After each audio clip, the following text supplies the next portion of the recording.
નમસ્કાર દર્શક મિત્રો, મંતવ્ય ન્યૂઝના ખાસ કાર્યક્રમ મારો અવાજ સાથે હું છું હિનલ। કાર્યક્રમની શરૂઆત કરીએ। માણસ માટે સૌથી મહત્વની કોઈ વસ્તુ હોય તો તેનું સ્વાસ્થ્ય છે। માણસ પોતાના સ્વાસ્થ્ય સાથે ચૂડા થાય તેવું ક્યારેય નથી ઈચ્છતો અને ત્યારે સરકાર પણ લોકોની સસ્તી અને સારી સારવાર થઈ શકે તે માટે વિવિધ યોજનાઓ લાવતી હોય છે, પરંતુ લોકોને સરકારી સુવિધાઓ પર ઓછા વિશ્વાસ અથવા તો ખૂબ સારી સુવિધાઓ મેળવવા માટે ખાનગી હોસ્પિટલોમાં જતા હોય છે અને ત્યારે ખાનગી હોસ્પિટલોમાં બોગસ બિલ તેમજ બેફામ લૂંટ જેવા આરોપો લાગતા રહેતા હોય છે। ત્યારે ખાનગી હોસ્પિટલો દ્વારા કરવામાં આવતી બેફામ લૂંટ વિશે લોકોના મંતવ્યો જાણવા માટે મંતવ્ય ન્યૂઝની ટીમ ગુજરાતના વિવિધ વિસ્તારોમાં પહોંચી હતી। તો સૌપ્રથમ અમદાવાદની જનતા પાસેથી જાણીએ કે તેઓ ખાનગી હોસ્પિટલો દ્વારા કરવામાં આવતી બેફામ લૂંટ વિશે શું માને છે। મંતવ્ય વિશેષમાં આજે વાત કરવી છે હોસ્પિટલો વિશે। અત્યારે હાલ જો વાત કરવામાં આવે તો આજના સમયમાં હોસ્પિટલો જે છે તે બેફામ લૂંટ મચાવી રહી છે અને આ મુદ્દાને લઈને લોકો શું વિચારી રહ્યા છે, આજના સમયમાં ઈલાજ કરાવવો મોંઘો છે કે સસ્તો છે, તેના વિશે લોકો જોડે વાત કરીશું। પ્રદીપભાઈ આપણી જોડે છે, એમની જોડે પહેલાં તો વાત કરીશું। પ્રદીપભાઈ, આજના સમયની વાત કરીએ તો શું લાગે છે, આ હોસ્પિટલો જે છે તે બેફામ લૂંટી રહી છે અને ઈલાજ કરાવવો મોંઘો કે સસ્તો? હોસ્પિટલોમાં ઘણા વર્ષોથી જે કંઈ વધારે બિલો કે ખર્ચ આવે છે એનું મને મુખ્ય કારણ એક મેડિક્લેમ લાગે છે। મેડિક્લેમ કારણે તમે જ્યારે હોસ્પિટલમાં દાખલ થાઓ ત્યારે ડૉક્ટર પહેલાં પૂછે તમારે મેડિક્લેમ તો તરત જ એમ કહે છે કે 2 લાખ રૂપિયા થશે અને મેડિક્લેમ નથી તો એમ કહે છે કે 70,000 થશે, 80,000 થશે કે કોઈ પણ રકમ કહે છે। તો મને લાગે છે સરકારે આ બાબતમાં પુનર્વિચાર કરવો જોઈએ અને આ બાબતના કોઈને કોઈ પ્રકારે નિયમો લાવવા જોઈએ જેને કારણે સામાન્ય જનને વધારે પીસાવવું ન પડે। આરોગ્ય વિભાગમાં કેવા બદલાવ ઈચ્છો છો? આરોગ્ય વિભાગ માત્ર એવું નહીં પરંતુ કોઈ પણ જગ્યાએ જે કંઈ આ સિસ્ટમનું અવલોકન એ નીચેની તરફ થવું જોઈએ, એ થતું નથી। જો એ યોગ્ય પ્રમાણમાં થાય તો એનો બહુ સારો પરિણામો જોવા મળશે। દાખલા તરીકે ચૂંટણી કમિશનર તરીકે TN શેષાન હતા। કાયદો પહેલાં પણ હતો, પછી પણ હતો, પરંતુ એમનો અમલ કરાવવાની વિલ, એમની ઈચ્છા જે હતી એને કારણે એ સારું પરિણામ આપણે દેશમાં એ વખતે જોઈ શક્યા હતા। એમ કાયદો ખૂબ સારો છે, એની અમલવારી થવાની બાકી છે। આપણે કોરોનાનો એક ફેઝ જોયો અને આ એક એવો સમય હતો ત્યારે હોસ્પિટલોએ બહુ જ લૂંટ્યા છે લોકોને। જેમ કે રેમડેસિવિરના નામે તો ઘણા બધા લોકોએ લાખો રૂપિયા હોસ્પિટલોને આપ્યા છે। તો શું લાગે છે કે આ હોસ્પિટલોની ખુલ્લેઆમ લૂંટ છે? હા, ચોક્કસ, પરંતુ એ વખતે એ અપવાદરૂપ પરિસ્થિતિ હતી। એ પરિસ્થિતિમાં કોઈ પણ વસ્તુનો સુધારો કરવા જો તમે જાઓ અને એ દિશામાં વિચાર કરો તો સમય વહી જતો હતો। તો એ વખતે તો જે પરિસ્થિતિ હતી એ પરિસ્થિતિમાં લોકોએ પણ ભોગવ્યું છે, બાકીની જે કંઈ પરિસ્થિતિ હતી એ આપણને ખબર છે, પરંતુ ચોક્કસ આ પ્રકારના નિયમો છે પરંતુ એની કડક અમલવારી એ ઉપરના લેવલથી થાય એ આવશ્યક છે। બીજા અંકલ પણ આપણી જોડે છે, એમની જોડે વાત કરીશું। અંકલ, શું લાગે છે અત્યારના સમયમાં જે હોસ્પિટલો જે છે તે ખુલ્લેઆમ લૂંટ કરી રહી છે? અત્યારે એવું તો પણ ઘણા બધા જે એફોર્ડ નથી કરી શકતા એ લોકોને તકલીફ પડે છે અને આનો એ વિશે કંઈક સુધારો કરવો જોઈએ। એટલે ગરીબ અને મધ્યમ વર્ગના લોકોને ભારે તકલીફ પડી રહી છે? જી, ઘણા બધા જે એફોર્ડ નથી કરી શકતા હોસ્પિટલ, એ લોકોને માટે કંઈક કરવું જોઈએ કે જે સુધારા થવા જોઈએ। એટલે જે લોકો એફોર્ડ કરી શકે છે એ લોકોને કોઈ પ્રોબ્લેમ નથી, પરંતુ જે ગરીબ વર્ગના લોકો છે જ, પ્રોબ્લેમ તો છે જ, પણ સ્ટાન્ડર્ડ રેટ કે એવું કંઈ રાખવું જોઈએ કે જે બધાને કોઈ તકલીફ ના પડે એમ। બીજા પણ અંકલ આપણી જોડે છે, એમની જોડે પણ વાત કરીશું। અંકલ, આપ મોટાભાઈ છે, એમની જોડે વાત કરીશું।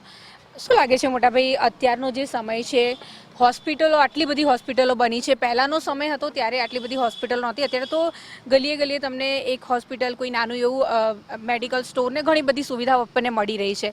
આજનો એ સમય છે જ્યારે ઉપચાર કરાવવો હોય એ થોડું મોંઘું થઈ રહ્યું છે? તમારી વાત સાચી છે, પણ જે સિસ્ટમ પ્રમાણે કામ થવું જોઈએ એ પ્રમાણે કામ થતું નથી।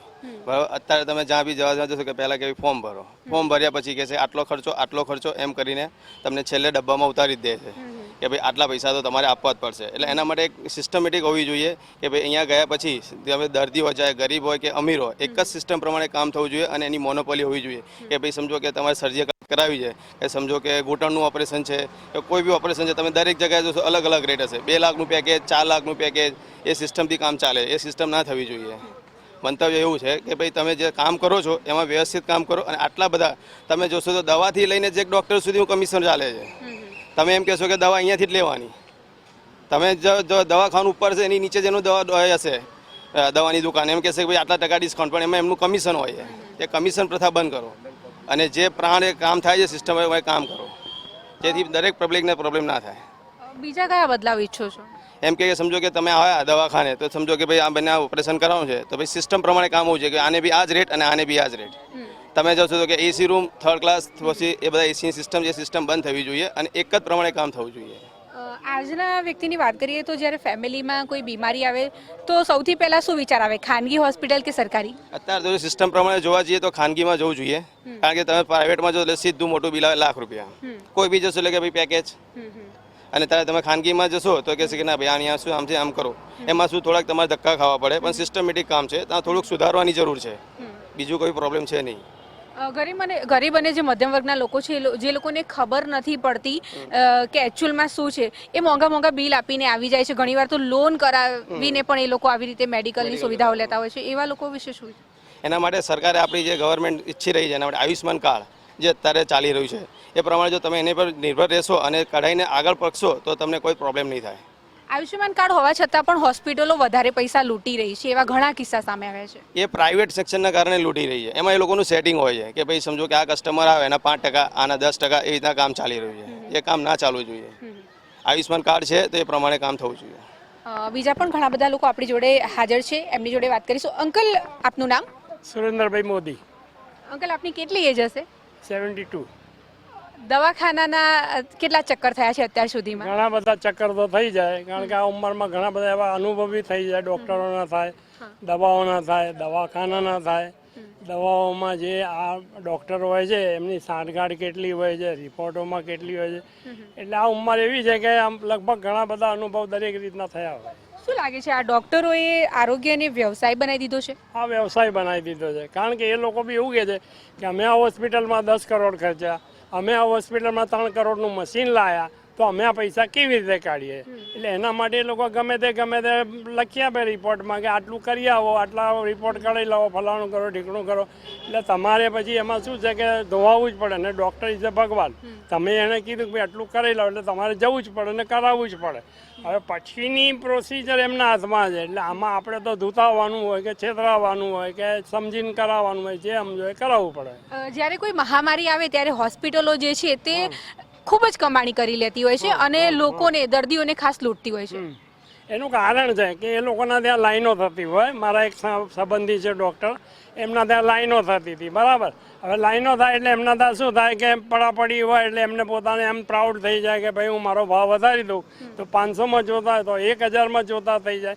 અરે પેશન્ટ પાસે મેં એવા બી જોયા કે એક પેશન્ટ લઈને આવ્યો હોય બિચારો 500 રૂપિયા, હવે એની પાસે બીજા 500 ના હોય કે મારા જોવાના 1000 રૂપિયા છે, તો તમારા બીજા 500 રૂપિયા માટે તમે પેટીએમ કરો કે આ પાડોશી પાસેથી ઓછા લઈ લો. અરે ભાઈ આ પેશન્ટ આવ્યો છે જે મરવા ઉપર પડ્યો છે અને એની પાસેથી તમે એમ કહો કે ભાઈ તું મને 500 રૂપિયા ઉછીને લઈને આલ. હવે આ ક્યાં માનવતા રહી? જે ડૉક્ટરોને ભણાવવામાં આવે છે, હું ફાર્મસીમાં તો ડૉક્ટરોને ભણાવવામાં આવે છે કે તમે શપથ લો કે તમે સેવા કરશો. હવે એ શપથ ક્યાં સુધી હોય? સ્કૂલ સુધી કે કોલેજ સુધી કે જ્યાં સુધી ડિગ્રી મળે ત્યાં સુધી. જ્યારે ડિગ્રી હાથમાં આવી પછી આ લોકો બધું ભૂલી જાય. મારા બી એક સંબંધી છે, આંખના ડૉક્ટર છે, બહુ સાંભળવા જેવી વાત છે. એ આંખના ડૉક્ટર એવું કે કોઈ ગ્રાહક આવ્યો, હવે કોઈ ગ્રાહક આવ્યો આમ બરાબર વ્યવસ્થિત લાગે તો આમ એમને 800 રૂપિયા ચાર્જ છે, પણ વ્યવસ્થિત લાગે તો શું કે ખબર છે કે ભાઈ તમારે બીજા 2 રિપોર્ટ આ કરાવવા પડશે, કલ્ચર કરવો છે, આ કરાવવા પડશે, તે કરાવવા પડશે, તો 1500 એટલે રિપોર્ટના નામે લૂંટે છે. હા, પછી બીજું એ લોકો શું કરે કે એમાં શું જુએ કે ભાઈ બીજા 2-3 રિપોર્ટ કાઢે એટલે બહાર નીકળે 3500નું બિલ થઈને ઊભું રહે. હવે આમાં એવું થાય કે મેં એકવાર એમને બી પૂછ્યું, મારા મિત્ર છે, મેં કીધું સાહેબ આવું કેમ કરો છો? મને કહે છે કે આમાં એવું છે કે જો ભાઈ મારું મશીન હું 3 કરોડનું લાવ્યો છું, હવે આ મારું મશીન 3 કરોડનું છે, પણ જ્યારે હું રિપેર કરું તો એના 2 લાખ રૂપિયા લે છે રિપેરિંગના, તો આ મારે પૈસા ક્યાંથી કાઢવા? અને જે દવાઓ લખી આપે કંપની જોડે કન્સલ્ટ, એ ટીપા એ સિવાય ક્યાંય ના મળે આખા બજારમાં, ગમે ત્યાં ભરતો. અને એનો 8-10 રૂપિયાની કોસ્ટના ટીપા લગભગ 160-170 રૂપિયામાં વેચે છે આ લોકો. અને એક જ દુકાને મળે અને એ જ જગ્યાએ મળે. ફાર્મસી વાળાની અને ડોક્ટરની મિલીભગત. બધી મિલીભગત. મોટાભાઈ આપણી પાસે આ વિશે વાત કરીશ. ઘણીવાર એવું થતું હોય છે કે હોસ્પિટલમાં કોઈ દર્દી જ્યારે અકસ્માત થાય ને લઈને આવે, સર્જરી કરવાની નોબત આવે, સૌથી પહેલાં વાત થાય છે પૈસાની. મેડમ, પૈસાની તો વાત એટલા માટે થશે કે બેઝિક્સ એકદમ શરૂઆતથી વાત કરીએ તો મેડિકલમાં સ્ટુડન્ટને ભણવું હોય તો ટોટલ આશરે સમજો ગુજરાતમાં 40,000 સીટ છે. એમાંથી 4,000 સીટ સરકારી છે, જેમાં વ્યાજબી ભાવથી ભણીને ડૉક્ટર થાય છે. બાકીની 36,000 સીટો છે એ પ્રાઇવેટ પૈસાથી, પોતાના પૈસાથી ભણી અને ડૉક્ટર થવાનું હોય છે. આશરે ખર્ચો 50 લાખ ઉપર પહોંચી જાય છે. એટલે સૌથી પહેલાં ડૉક્ટર થાય ત્યારથી એને એ ખબર હોય કે મારે આ પૈસા મારા રિકવર કરવાના છે. એટલે એના મનમાં લાગણી એક તો હોય જ કે મારે પૈસા ગમે તેમ કરીને ટૂંક સમયમાં પૈસા કાઢી લેવા છે. નંબર 2, ડૉક્ટર થયા પછી એને ઇન્ફ્રાસ્ટ્રક્ચર કોઈ પણ વસાવવું હોય તો એ ઇન્ફ્રાસ્ટ્રક્ચર કોસ્ટ એટલી બધી મોટી છે. પ્રોપર્ટી કોસ્ટ ગણો, એના ઇન્સ્ટ્રુમેન્ટની કોસ્ટ ગણો, સ્ટાફની પગારો, બધું એ પૈસા એટલા છે. અને એની સામે જે પેશન્ટો પાસેથી ના લે તો એટલા બધા પૈસા એને પાસે રિકવર થતા નથી. એટલે ક્યાંક ને ક્યાંક મજબૂરીનો હોસ્પિટલો ગેરલાભ લઈ રહી છે. ના, મજબૂરીનો ગેરલાભ લઈ શકે અથવા લે છે એ થોડી આપણી બી અનએજ્યુકેશન કહેવાય. કારણ કે સરકારી યોજનાઓ એટલી બધી છે કે સરકારી યોજનાઓનો તમે પૂરો લાભ લો, સરકારી દવાખાનાઓનો લાભ લો તો મને નથી લાગતું કે છેતરાવાની જરૂર પડે. તમે ગમે ત્યારે 108ને બોલાવી સરકારી હોસ્પિટલમાં જઈ અને સારી સેવા લઈ શકો છો. પરંતુ એવા પણ કિસ્સા સામે આવે છે જેમાં 108 વાળા ઘણીવાર પૈસા માંગતા હોય છે. ના, એવી બહુ એટલે કદાચ દરેક વસ્તુમાં એક્સેપ્શન હોય, પણ 108માં પૈસા માગતા હોય બળજબરીથી એવા ભાગ્યે જ દાખલા બને છે. દરેક વસ્તુમાં એક્સેપ્શન હોય. તો તમને શું લાગે છે આજના સમયમાં ઈલાજ કરાવવો મોંઘો છે કે સસ્તો? તમારી પાસે સરકારી યોજનાના લાભ લેતા હો, સરકારી હોસ્પિટલનો ઉપયોગ કરતા હો તો તમારી કેપેસિટી પ્રમાણે તમે આરામથી ઈલાજ કરાવી શકો છો. પણ તમારે ફેસિલિટી 5 સ્ટાર જોઈતી હોય અને પૈસા ચૂકવવા હોય રોડ ઉપરની કેટલીના ચાના, તો એવું શક્ય નથી. બીજા એક અંકલ છે, એમની જોડે પણ વાત કરીશું. અંકલ, આપનું નામ? રમણભાઈ. રમણભાઈ, શું લાગે છે આજના સમયમાં ઈલાજ કરાવવો મોંઘો છે કે સસ્તો?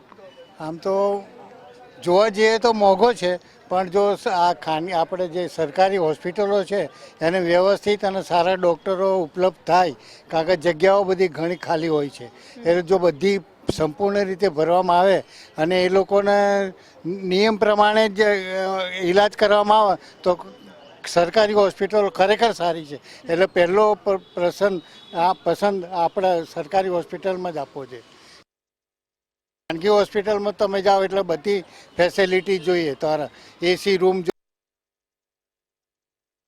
જોઈએ ને બેડરૂમ જોઈએ ને બધી સગવડ જોઈએ. એટલે બધી સગવડ જોઈતી હોય તો તમારે પૈસા ખર્ચવા જ પડે. અને એનો લાભ લઈ અને આ ખાનગી ડૉક્ટરો એને એક રૂમનું ભાડું 5,000 રૂપિયા કે નિયમ એની ફેસિલિટી પ્રમાણે લેતા હોય છે. એટલે એ રીતે તો ના થવું જોઈએ. આજથી 30 વર્ષ પહેલા શું પરિસ્થિતિ છે અને અત્યારે શું પરિસ્થિતિ, મતલબ ત્યારે શું પરિસ્થિતિ હતી ને અત્યારે શું છે?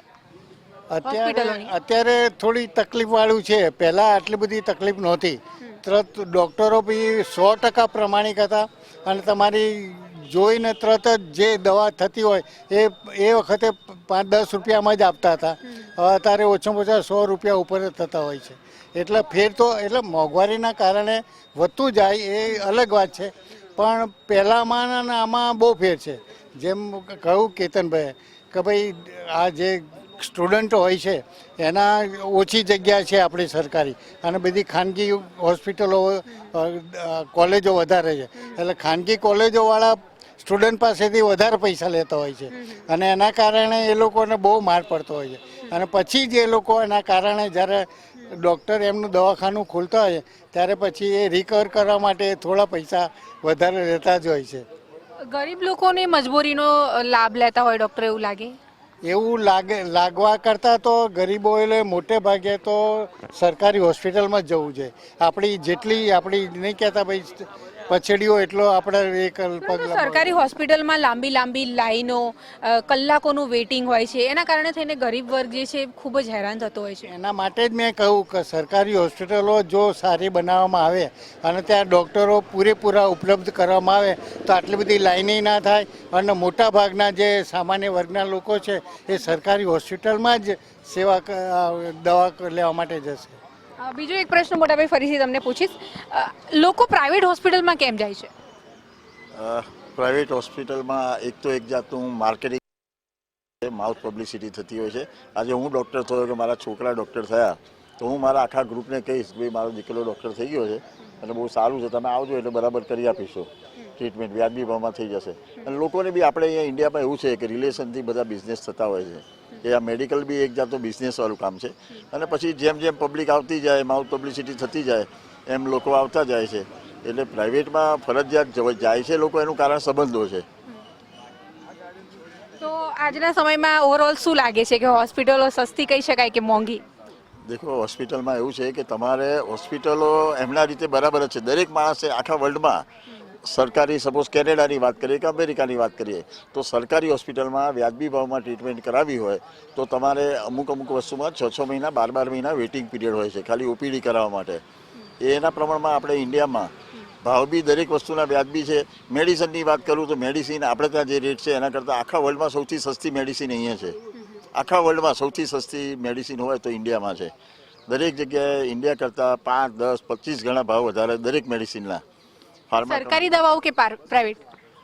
પ્રાઇવેટ દવાઓની વાત કરું હું તમને, કેડિલા હોય, ઝાયડસ હોય, ઇન્ટાસ હોય, કોઈ પણ કંપની છે ઇન્ડિયાની સારામાં સારી કંપની છે, એનું જે બેઝિક ડ્રગ છે એ ડ્રગની વાત કોઈ પણ જગ્યાએ બીજી દુકાને એ ડ્રગ લો તો ઇન્ડિયા કરતાં 5 થી 10 ગણા પૈસા હશે, એ નક્કી વાત પણ છે. ઇન્ડિયાના લોકોને જ મોંઘું લાગી રહ્યું છે. ઇન્ડિયાના લોકોને મોંઘું લાગી રહ્યું છે એનું કારણ છે કે નવું એક તો તમને ડ્રગ પ્રોપર રિસર્ચ કરવા માટેના જે ખર્ચા છે, તમે રિસર્ચ કરવાનું કોઈ પણ ફાર્માનું ડ્રગ રિસર્ચ કરવું હોય તો એના માટે કરોડો રૂપિયા થતા હોય છે. એ કરોડો રૂપિયા રિકવર કરવા માટે જો રિસર્ચ નહીં કરે તો નવી પ્રોડક્ટ નહીં મળે, એના અસરકારક દવાઓ જોઈએ નહીં મળે. આપણી સરકાર જે છે એ સસ્તી દવાઓ બનાવવામાં સફળ રહી છે ક્યાંય, એવું લાગે છે? ચોક્કસ રહી છે. એ સેમ ડ્રગ એકદમ ઓછા પૈસામાં, જેની MRP 120 રૂપિયા હોય એ ડ્રગ છે 12 રૂપિયામાં સ્ટ્રીપ મળે એવી પ્રધાનમંત્રીની મેડિકલની દવાઓ સ્ટોરો પુષ્કળ ખુલી ગયા છે અને ઢગલા બંધ અત્યારે દવાઓ ઉપલબ્ધ છે. ચોક્કસથી. તો અત્યારે હાલ લોકો પાસે આપણે તેમનું મંતવ્ય જાણ્યું અને તે લોકોને આપણે પૂછ્યું કે તેઓ હોસ્પિટલોને લઈને શું વિચારી રહ્યા છે. આજના સમયમાં જ્યારે મેડિકલ ક્ષેત્ર આટલું આગળ વધી રહ્યું છે ત્યારે લોકો ખાસ શું વિચારે છે કે હોસ્પિટલો સસ્તી છે કે મોંઘી? અલગ અલગ પ્રકારના મંતવ્ય સામે આવ્યા છે, જેમાં ઘણા લોકો એવું વિચારી રહ્યા છે કે અત્યારે હાલ જે દવાઓ જે છે તે પહેલાં કરતાં થોડી સસ્તી પણ લાગે છે, કારણ કે સરકાર જે છે તે ખાસ મેડિકલ ક્ષેત્રે કામ કરી રહી છે. પરંતુ ઘણા લોકોને એવું પણ લાગી રહ્યું છે કે હોસ્પિટલો જે છે તે બેફામ લૂંટી રહી છે. કેમેરા પર્સન કેતન શ્રીમાળી સાથે અનિતા પરમાર, મંતવ્ય ન્યૂઝ, અમદાવાદ. દર્શક મિત્રો, આગળ હવે નવસારીની જનતા પાસેથી જાણીએ કે ખાનગી હોસ્પિટલો દ્વારા કરવામાં આવતી લૂંટ વિશે તેમના શું મંતવ્ય છે. ખાનગી હોસ્પિટલોમાં લેવામાં આવતા બેફામ જે રૂપિયાઓ છે, બેફામ રૂપિયાને લઈને આપણે નવસારી જિલ્લાના લોકોનું શું મંતવ્ય છે તે જાણવાનો પ્રયત્ન કરીશું. ખાસ કરીને પ્રાઇવેટ હોસ્પિટલમાં બેફામ પૈસા લેવામાં આવે છે, એક દિવસ એડમિટ કરીને કે 4-5 દિવસ પણ એડમિટ કરવામાં આવે. શું કહેશો આ બાબત? એ બાબતમાં અમે પહેલાં મીડિયામાં ને એમાં જોતા તો અમને એમ કે આ બધી વાતો સત્ય નહીં હશે, પણ એક અત્યારે નજીકમાં જ એક અમારા રિલેટિવનો આ પ્રોબ્લેમ ઊભો થયો. ક્રિકેટ એના પગમાં સામાન્ય ઈજા થયેલી હતી. એન કેન પ્રકારે એને લગભગ 1,70,000-80,000 રૂપિયા ઓપરેશનનો ખર્ચો કર્યો. એનો વીમો હતો એટલે એ શક્ય બન્યું, બાકી સામાન્ય માણસને, નોકરિયાત માણસને આવા ખર્ચા, આવા તો કંઈ કેટલા બનાવો બનતા હશે. આ તો સચોટ બનેલો તે બાબતે હું તમને બયાન આપું છું. ખાસ કરીને નવસારી જિલ્લામાં આવી કોઈ પ્રાઇવેટ એ તો તમારે શોધવાનું. અમારે આ તો લગભગ સુરતમાંની હું વાત કરું છું, પણ કોઈ બી જગ્યાએ હોસ્પિટલ હોય હિન્દુસ્તાનની જ ગણાય. આપણી સાથે બીજા એક બેન જોડાયા છે, તમે શું કહેવા માંગશો આ બાબતે? મારી પાસે બી એક દાખલો છે કે ભાઈ એક માણસને દાખલ કર્યા ને એને સામાન્ય ફૂલ્લી હતી, તે એવું કીધું કે નિદાન કર્યું, એકવાર કાઢી, બીજી વાર કાઢી, ત્રીજી વાર કાઢી, ત્યારે એવું કીધું કે તમને કેન્સરનું છે. એટલે એ લોકોએ કેન્સરની એ લોકોએ સારવાર કરીને એમ કીધું, પછી જ્યારે સારવાર પૂરી થઈ ત્યારે એવું કીધું કે તમને કેન્સર છે જ નહીં. એટલે આવી રીતે ખાનગી હોસ્પિટલમાં આવી રીતે લૂંટ ચલાવે, એ કેવી રીતે ચલાવે? એટલે સામાન્ય માણસ કેવી રીતે પૈસાનો ખર્ચ કરી શકે? એમ કોઈ હળપતિ હોય, કોઈ ઢોળિયા પટેલો, એવા ગરીબ માણસો હોય તો તે કેવી રીતે એવી રીતે ખાનગી હોસ્પિટલમાં જઈને સારવાર કરી શકે? એમ એટલે બને ત્યાં સુધી તો કેમ રાજ્ય સરકારે એની ઉપર બેન લાવવું જોઈએ અને એવું કહેવું જોઈએ કે ભાઈ તમે લિમિટ કરો. એમ હવે સામાન્ય તાવ આવ્યો હોય તો તમને આ પ્રોબ્લેમ છે કરીને દાખલ કરી દે, ને 2-4 દિવસ રાખીને પછી એમ કે તમારું આટલું બિલ થયું, તો એ ક્યાંથી લાવવાના પૈસા? ગરીબ માણસ તો લૂંટાઈ જવાના ને સામાન્ય પરિવાર હોય તે બી લૂંટાઈ જાય ને ક્યાંથી લાવે? તો વીમો ઉતારેલો હોય તો લાવે, પછી ક્યાંથી લાવવાના પૈસાની? તો એટલે હું તો કેમ રાજ્ય સરકારે ધ્યાન આપીને બધા ડૉક્ટરોને ભેગા કરીને જે કંઈ હોસ્પિટલવાળા હોય એમને ભેગા કરીને એની ઉપર કાબુ લાવવો જોઈએ એમ. આપણી સાથે બીજા એક ભાઈ જોડાય, તેમને પૂછ્યું તમે શું કહેવા માંગશો બેફામ જે લૂંટો ચલાવવામાં આવે છે ડૉક્ટરો દ્વારા? મોટે ભાગે તો દર્દી પેશન્ટ જાય એટલે વીમો છે કે નહીં એ પહેલાં મેડિકલ ક્લેમ છે કે નહીં એ પૂછવામાં આવે, અને એ હોય તો પછી ત્યાર પછી બી એને ટ્રીટમેન્ટ માટે એને ખરાઈ કરવામાં આવે છે કે તમારો વીમો સાચો છે કે નહીં, ને ત્યાર પછી ઓપરેશન કરવામાં આવે. એટલે એ દરમિયાનમાં પેશન્ટે ખાનગીમાં 2-3-4 દિવસ બી રોકાવવું પડે. એટલે રૂમના ભાડાથી ખર્ચોથી માંડીને દવા ટ્રીટમેન્ટ લેવા માટે અને અનેક ગણો ખર્ચો થાય.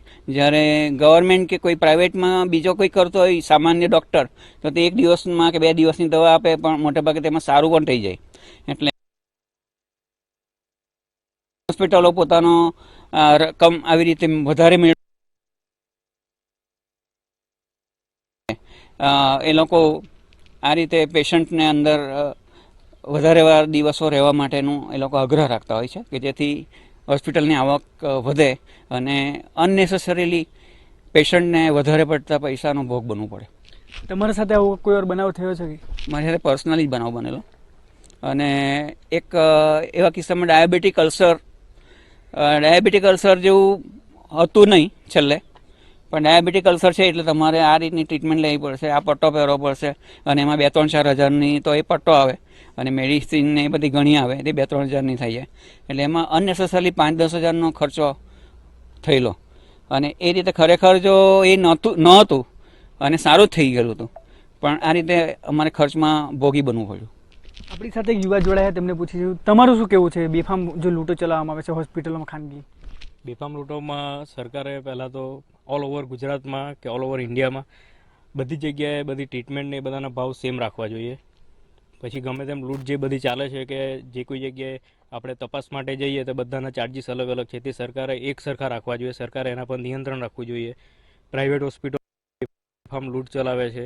પછી આયુષ્યમાન કાર્ડ છે તો આયુષ્યમાન કાર્ડમાં બધી જે ટ્રીટમેન્ટ મળવી જોઈએ, રિપોર્ટ પણ બધા નીકળવા જોઈએ, તે બધું મળતું નથી. ને પ્રાઇવેટ હોસ્પિટલમાં એ લોકો એમ કહે છે કે આ તમારા આયુષ્યમાન કાર્ડમાં આટલું જ વસ્તુ મળશે, અમુક વસ્તુ જ મળશે.